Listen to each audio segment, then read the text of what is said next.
Mario Wonder released on the 20th of October and is being labeled as a Switch classic and one of the best 2D Mario games ever made. The game is being almost universally praised for its inventive levels and power-ups. However, Mario Wonder also has some problems that can't be ignored. In this video, I will give my honest thoughts on Mario Wonder, covering the good and the bad. First, let's start with the good. The big addition and namesake of Mario Wonder is the Wonder, or in this case, Wonder Seeds. By collecting Wonder Seeds found throughout the game, you can progress. You do this by collecting Wonder Flowers, which change yourself, the level, or both.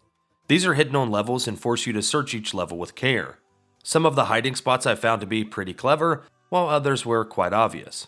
Wonder Flowers and the crazy effects they bring are the best part of the game. Seeing the massive changes brought a smile to my face each time. Each event seemed to top the last.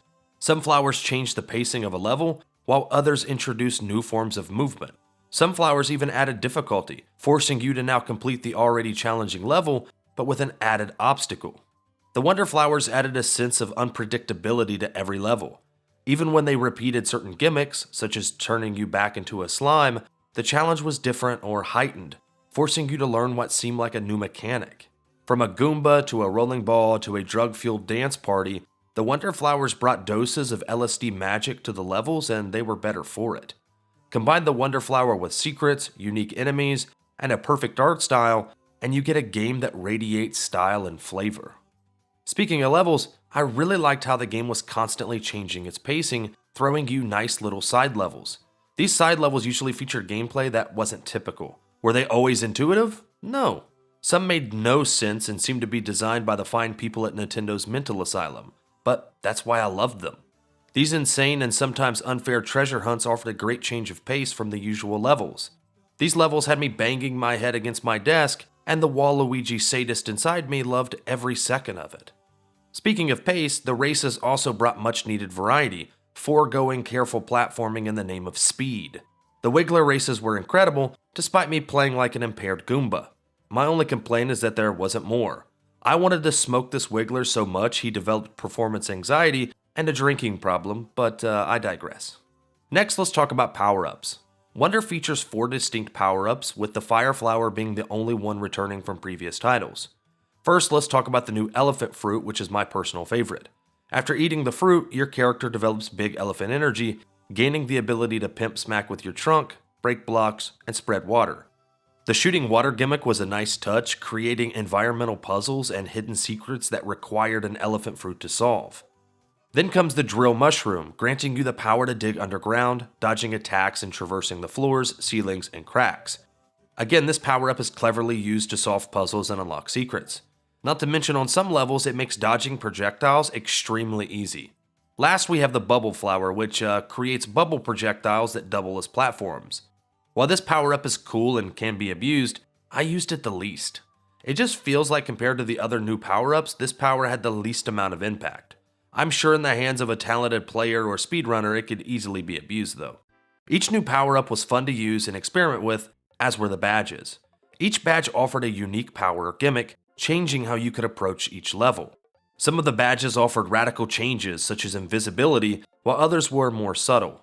I found it refreshing that the badges could be used to problem solve, should you struggle with a level or scenario.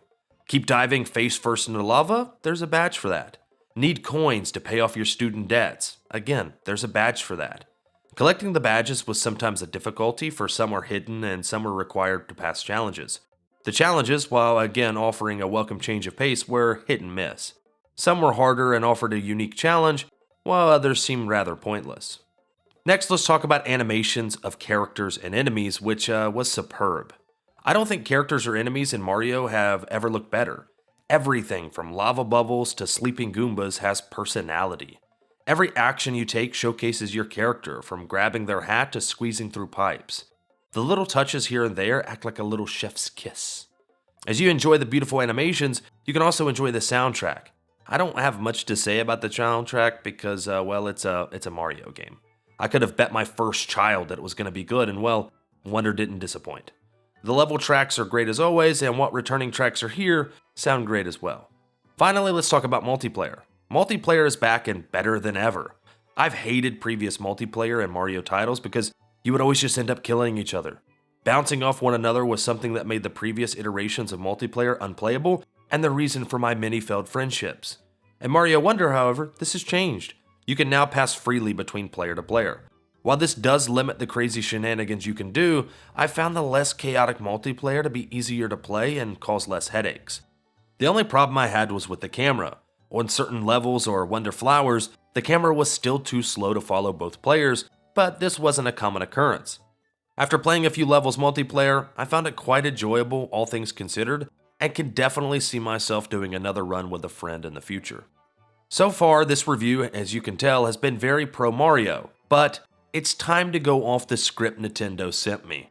It's time to discuss the game's problems. Mario Wonder's most glaring issue for me is its clear lack of engaging or challenging boss battles. Now, I wasn't expecting Souls-like boss battles, but some difficulty or unique encounters would have went a long way. I mean, I am trash at Mario games, yet only lost to the bosses twice. Bowser Jr. offered very little challenge despite fighting him at every castle. Each castle offered a unique challenge and fun gameplay, but in the end, the boss fight felt lackluster. Personally, I think they should have used the Koopalings just to offer some well-needed gameplay variety.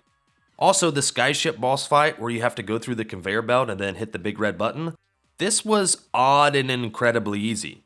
I mean, did anyone fail this? No joke, the first time I did it, I was waiting for the next phase that never came.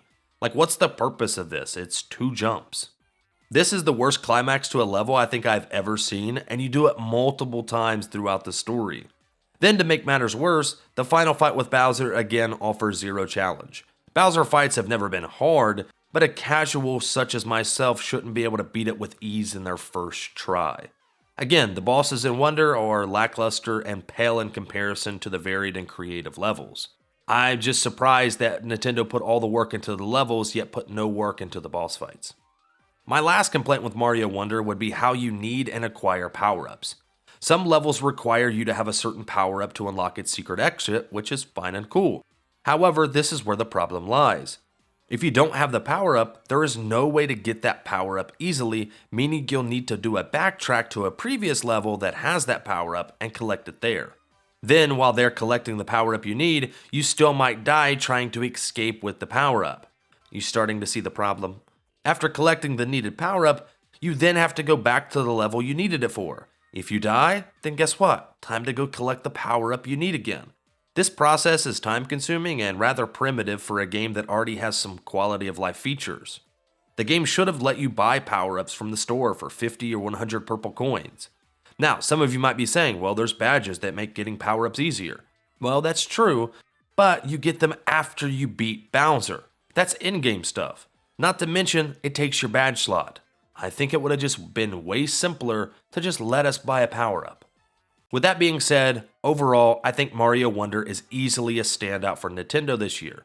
It's fun, whimsical, and offers some great level design.